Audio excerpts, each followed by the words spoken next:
What is really the motive behind these ongoing riots? And I always say this, and sometimes I know it gets me into trouble, because within certain passionate areas of debate, there is no nuance. But I always make the point that the truth of anything nearly always sits somewhere in the middle. This is not really a story of left versus right, Muslim versus non-Muslim. This is a story with about 100 moving parts to it. It involves everything from Elon Musk to the bloke from Hope Not Hate, through to the head of the Met Police and a fluffy Sky News microphone.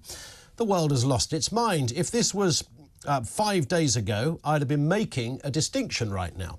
I've been off for a few days, so I've missed a lot of this. But if this was back when it all originally began, I'd be saying there's a difference between what happened in Southport and then what happened the next day with the protests outside Downing Street. The riot in Southport, the protests in Downing Street. These are two different things, but Southport was quite definitely a catalyst. And of course, this initially happened after a half-wit, along with a fake news channel, posted inaccurate information about the alleged killer of 3 young girls in a nursery. They didn't need confirmation or accuracy. They just needed a buffoon to write some lies on Twitter. And that was the catalyst for that. But sometimes more than one thing can be correct, right?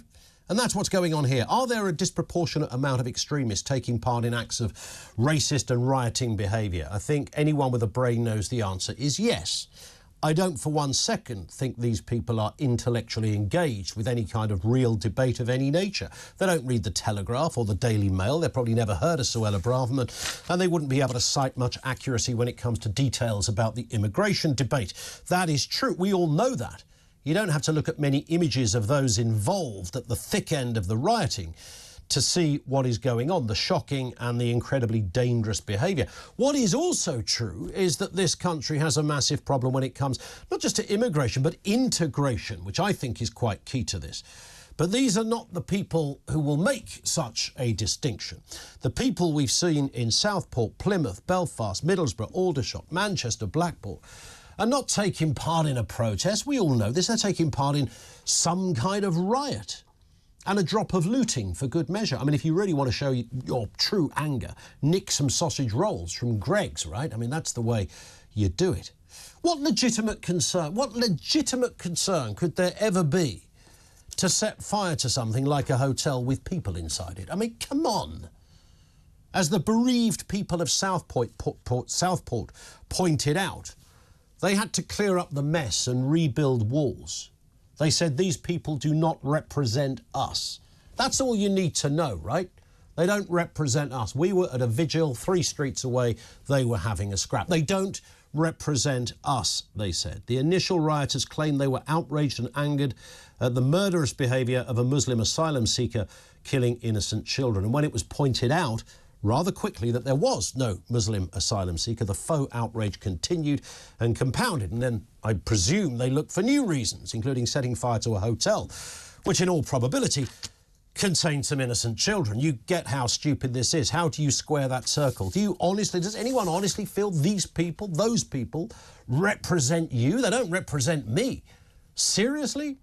But there is another argument, and almost as if the rioters have provoked a different kind of argument, but they're not even in the argument. They fancy a scrap, right? So what is the real motivation, as far as you see it, behind ongoing riots? I've seen a lot of protests. You know, the printers at Wapping, you could argue that. The miners' strike, you know, people who are out there protesting. The Gulf War, lockdown protests, all of that.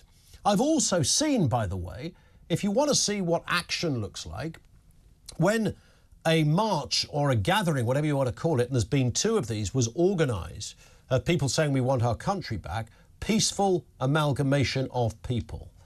And I wouldn't even call that a protest, kind of a protest, but that was a group of people getting together. There's your distinction, right, between people there who are also making a serious point as well, and what's happened in the last 6 days as parts of our country have burned and people have been injured. And it's a kind of horror story.